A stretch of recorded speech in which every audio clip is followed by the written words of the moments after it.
Confírmenme, ¿están viendo la consola? Sí, sí, perfecto. Bien. Vamos a mirar con el archivo more el contenido del archivo etc passwd. More es un comando que me permite ver el contenido de un archivo y tiene la particularidad de que lo filtra por cantidad de líneas que me permitan verlo en la pantalla. Entonces con la barra espaciadora yo puedo ir avanzando en el contenido. Si no, puedo utilizar el comando cat para también ver el contenido de un archivo, pero cat lo que hace me despliega todo el contenido de un solo tiro. Entonces si el archivo tiene muchas líneas, las primeras líneas me las va a pasar de largo y no las voy a poder ver. Entonces more es una alternativa mucho más elegante y más práctica para poder ver desde el principio un archivo. ¿Se alcanza a leer bien? Les agrando un poquito más. Fíjense en el primer usuario, a ver si yo lo marco acá. El primer usuario es el usuario root. Esta X representaría la clave originalmente y se conservó el campo por la estructura del archivo tcpasword por una cuestión de compatibilidad a las aplicaciones, pero ahí debería ir el password, cosa que no está. El ID del usuario, el grupo, la descripción, su raíz, su home directory y qué tipo de shell utiliza. Fíjense en el segundo, se llama Daemon, tiene el ID 1 con el grupo 1, su nombre es Daemon, su home directory es el user bin y en el bash tiene user sbin no login. Este es un usuario que no requiere loguearse, por eso tiene ese tipo de bash.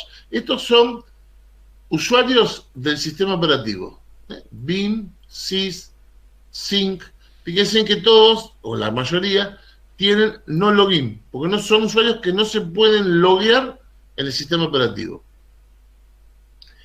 Este lo utiliza el servidor de correo, este lo utiliza el servidor web, este se utiliza para la backup,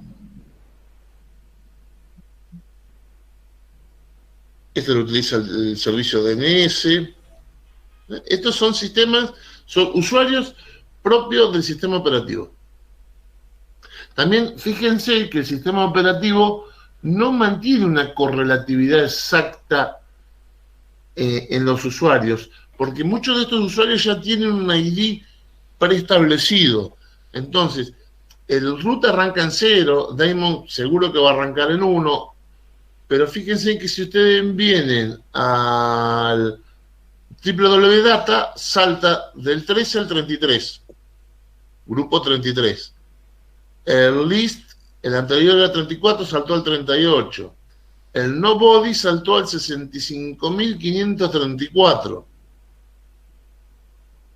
Guión bajo apt tiene el 100 con un grupo distinto. 101, 102, acá siguen numerándolo correlativamente a partir del 100. Si vemos la segunda pantalla, vemos que seguimos teniendo usuarios que son propios del sistema operativo hasta que llegamos a este. Este es el primer usuario físico.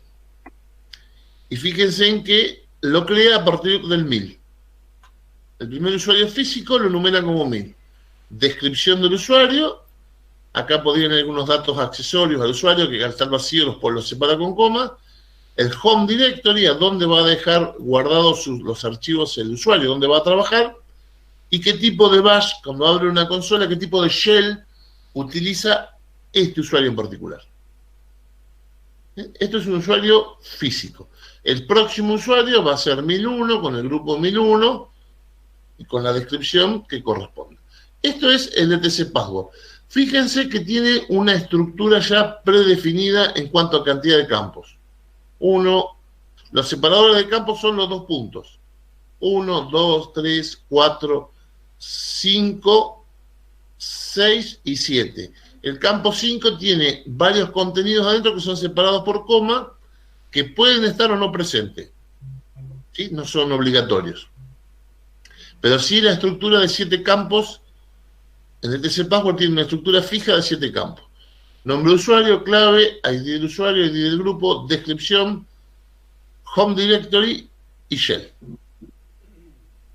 Bien. El otro archivo que podemos ver es el etc shadow.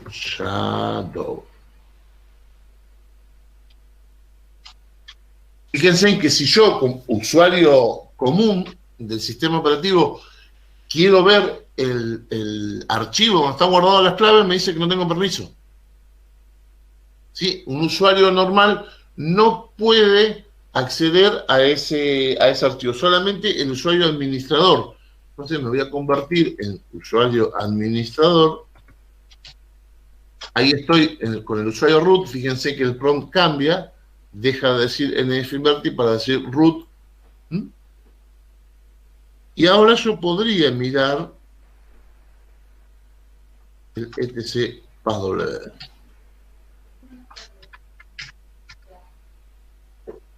El shadow, profe. Shadow, gracias. Porque el passwd ya lo habíamos visto. Shadow. Fíjense que tiene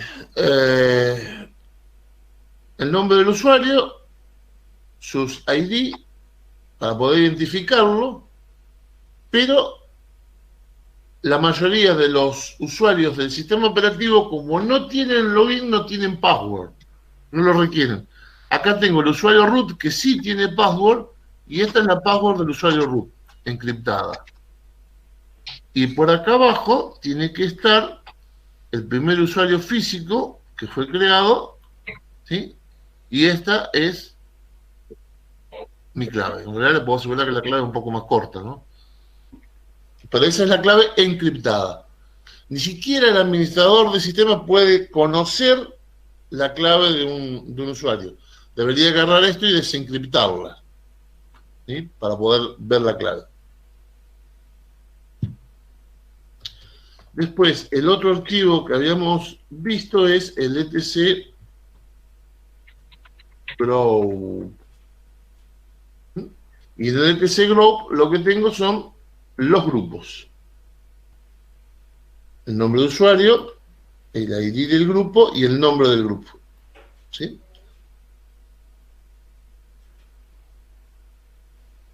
Acá hay otro grupo que se llama, por ejemplo, Scanner, que tiene el ID 118, y que hay un usuario Sanner y el usuario nfinverti forman parte de ese grupo. El usuario video, plugdev, el usuario sudo, este es el usuario que me permite a mí convertirme en usuario root. ¿Sí? Si yo no estoy dentro de este grupo, no podría convertirme en usuario root.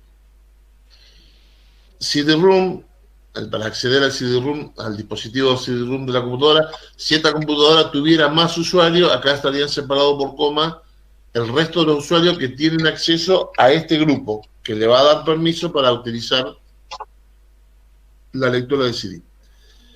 Fíjense que vamos a volver al usuario normal, porque esto hay que hacerlo en un usuario normal. Habíamos visto algunos comandos para trabajar con la parte de usuarios. El W me va a decir qué usuarios hay conectados al sistema operativo. Bueno, por defecto estoy yo solo, estoy conectado por distintos tipos de terminales, uno por la TTI, otro por PTS. Esas dos terminales hace 4 días que están abiertas. Me está diciendo que está utilizando un shell, no es un bash, sino un SH, y que está corriendo un start KDE, en la segunda que está corriendo un KDE5, y en la tercera, la PTS/1, que es la actual donde yo estoy parado, que me logué a las 18 horas 7 minutos, ¿sí? Acabo de ejecutar el comando W. Si hubiese más usuarios, tendrían mayor cantidad de información de los usuarios que están logueados en esta máquina. El otro comando es who. Who es una versión reducida del comando W. Me muestra qué usuario está conectado, en qué terminal y desde qué día y qué hora están logueados. Si yo quisiera más detalle, tendría que utilizar el comando W para ver con más detalles qué tiempo de CPU utilizaron, qué último comando es lo que han ejecutado. ¿Sí? W me da mayor información más detallada. Who me dice quién está en el sistema en una versión más reducida. El otro comando interesante es whoadmin. ¿Quién soy yo? Me devuelve el nombre de usuario que está logueado en esa terminal y que acaba de ejecutar ese comando. Por ahí parece un comando medio tonto porque uno dice, bueno, si el prompt de la consola me dice el nombre de usuario y del otro lado me dice el nombre de la computadora, ¿qué sentido tiene este comando? Bueno, todo depende del tipo de shell que estemos utilizando. Si yo paso a un shell tipo SH, fíjense en que el prompt es un signo pesos pelado. Y yo me puedo haber convertido en superusuario o estar trabajando con un usuario común y no lo sé porque no lo veo en el prompt. Entonces ahí el comando whoadmin tiene mucho criterio. Yo puedo convertirme en root, ¿sí? Y recién ahí ahora me lo indica. Si no, no tengo manera de saberlo. Esto es nuevo, ¿eh? No lo tenía. Se ve que estas últimas versiones en el SH al root le cambian el prompt. Pero fíjense que si yo pongo whoadmin, me dice que el usuario que estoy conectado es root. Yo vuelvo al usuario común, el prompt es un signo pesos. Esto es interesante cuando uno está conectado a servidores de forma remota, pues en algún momento si uno va a ejecutar un programa, es bueno tener identificado con qué usuario está conectado, está logueado uno en ese momento para ejecutar un comando. Comando ID me da todos los datos del usuario que lo ejecuta. Me dice cuál es el user ID con su nombre, el grupo, a qué grupos está asociado este usuario, ¿sí? Este es el grupo del usuario y este usuario está vinculado a estos grupos, a su grupo propio, que es el que he creado, al de CD-ROM, floppy, sudo, audio, deep, video, plug, netdev, bluetooth, lpadmin, scanner. Este usuario está incorporado en todos esos grupos.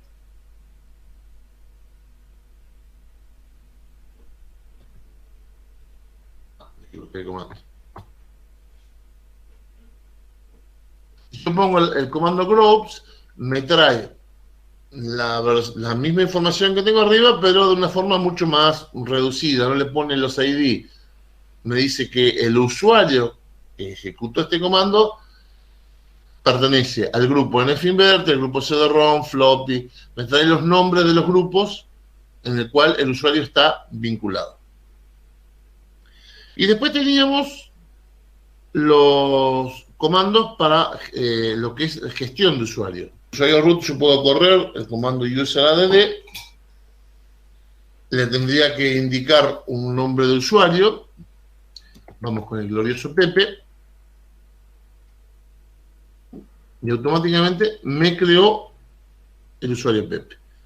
Si eso es verdad, yo voy a ver en el etc passwd que el último usuario que acaba de crearse se llama Pepe, con ID 1001, grupo 1001.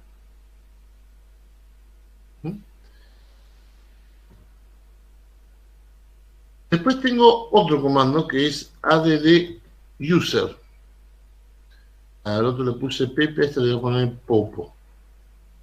Fabi, Sí. preguntan si hay una diferencia importante entre ejecutar su o sudo. No, ahora lo explico. Ahora voy con eso. Dale. Add user con un nombre de usuario, fíjense en que me da mayor información. Me dice que se creó el usuario Popo, que se creó el grupo como 1002, que se añadió el usuario al grupo, que se creó el home directory, copió archivos de tsql, ahora vamos a charlar qué es esto, y me dice que le define la contraseña. Vamos a definir una contraseña, me dice que le escriba de vuelta, y me empieza a preguntar información para agregar. Nombre completo. Jorge Pop. Número de habitación, teléfono de trabajo, teléfono de la casa, ¿algo más? Nada más. ¿Es esta información correcta? Sí. Si esto es correcto, yo debería poder ver en el DTC password, password que tengo el usuario Popo con el ID 1002 y fíjense los datos complementarios.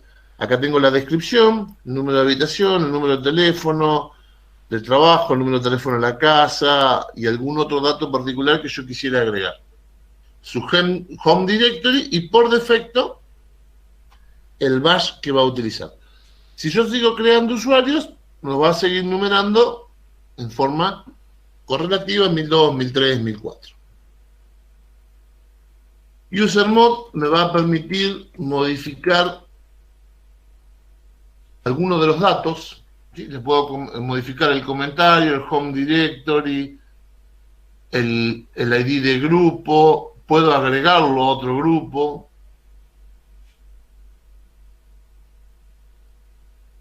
Tiene una serie de comandos que los vamos a ver más adelante porque ya es una habitación más avanzada. Y después tengo, por supuesto, el user del.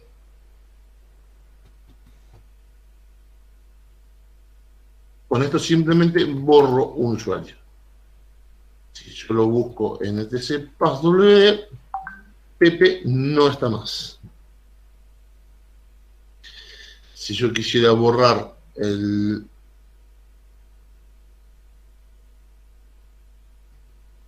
otro usuario, directamente acabo de eliminar los dos usuarios que creé. Mismo criterio con los comandos para group add, mod y del se manejan de la misma manera. Me permiten agregar grupos, modificarlos y o borrarlos. Un comando es el user add, que le ponemos el nombre de usuario y automáticamente lo crea. Y el otro es el mismo comando al revés, add user.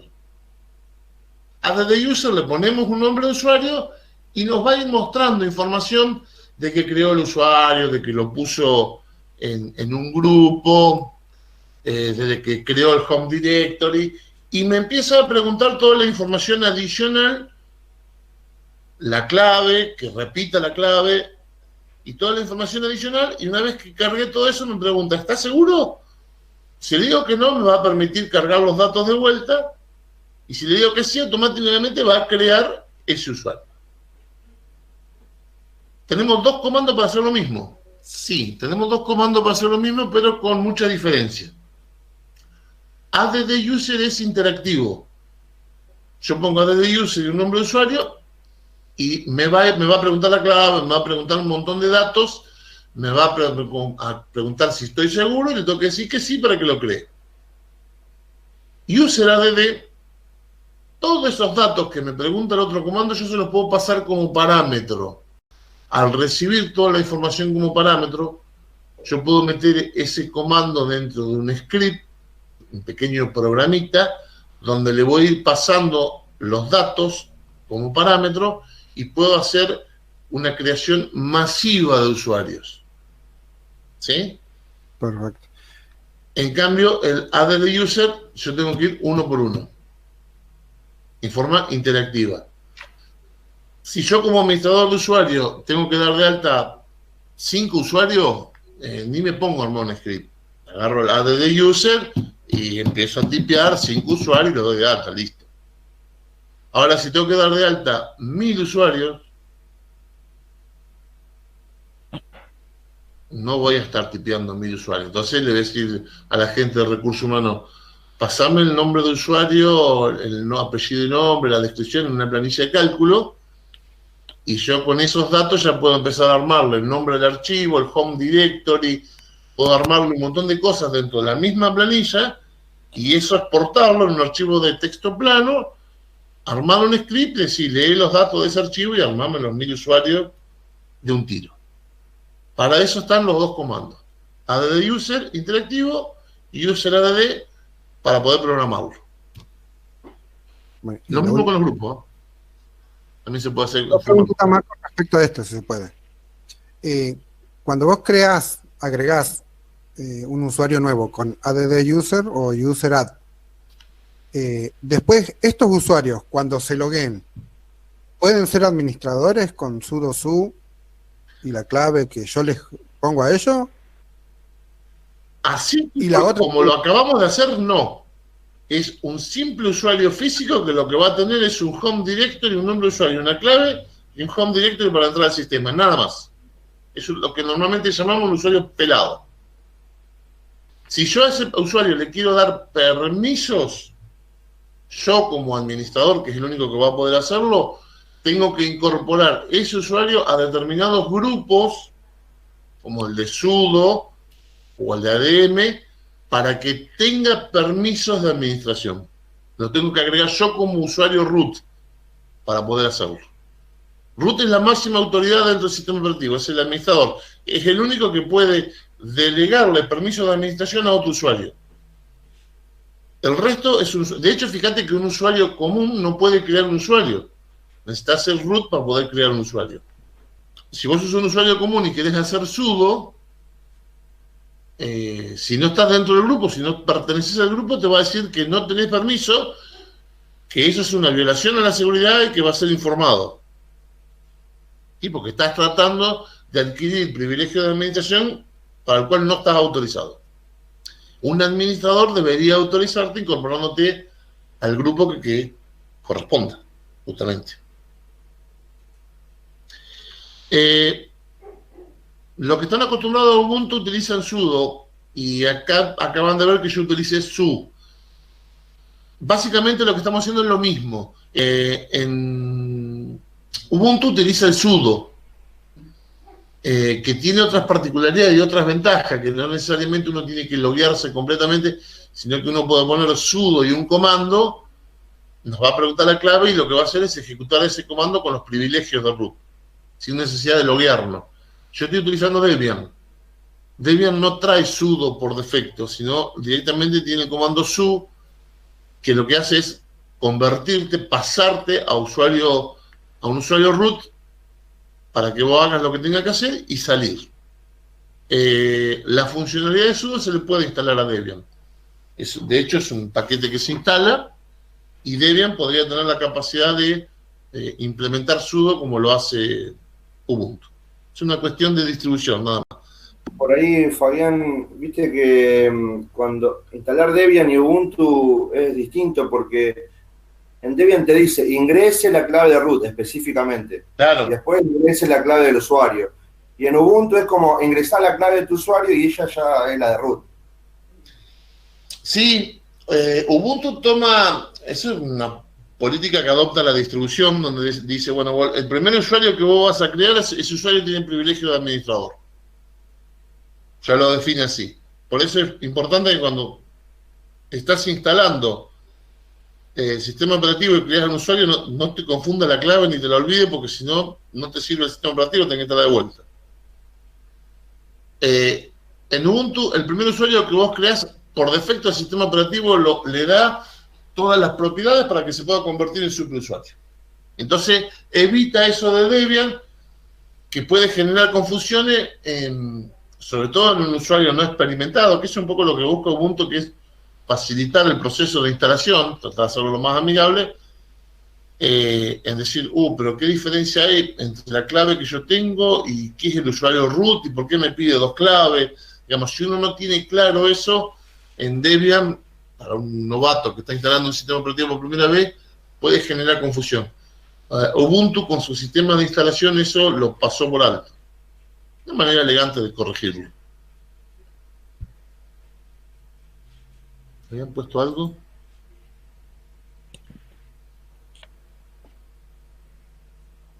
Y esto de crear usuario y demás, y después borrarlos también, ¿se aplica a cualquier distribución de Unix o exclusivo para el server? No, eso lo puede hacer. Eso es nativo del sistema operativo, independientemente de que tenga interfaz gráfica o no. Eso es administración del sistema operativo. En un sistema operativo con un entorno gráfico, la gestión del usuario la puede hacer en un entorno gráfico, que es más amigable. Pero también la puede hacer de una consola con estos comandos. Es independiente de la parte gráfica. Independiente inclusive si es desktop o server. Eso es propio del sistema operativo. Sudo su es lo mismo que hacer sudo solo. El sudo su te termina logueando. Lo que pasa es que lo que estás haciendo es loguearte con tu clave, porque el que tiene permiso sos vos, tu usuario. Sudo su te va a loguear como usuario y sudo, un comando, va a ejecutar el comando con los privilegios de root. ¿Quieren interrumpir con alguna pregunta? Se habilita el micrófono, pueden consultar y demás. Quiero agregar una sola cosita como para terminar de cerrar la parte de usuario. Por ahí voy a tirar algunas preguntas y que anímense a responder. Dijimos que todo lo que es gestión de usuario, básicamente el sistema operativo maneja 3 archivos donde guarda toda la información de los usuarios.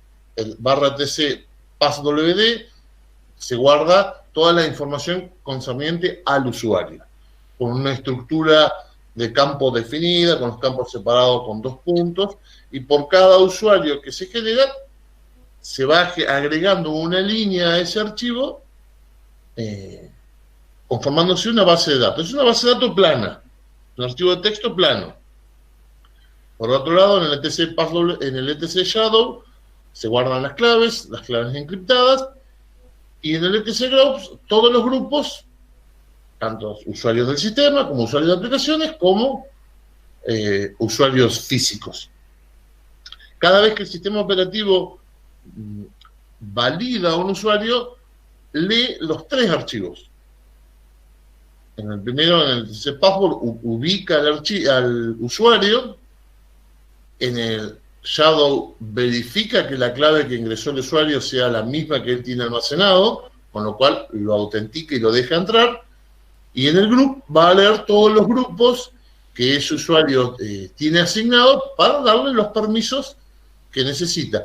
Ahí termina de crear todo el entorno que necesita el usuario para trabajar dentro del sistema operativo.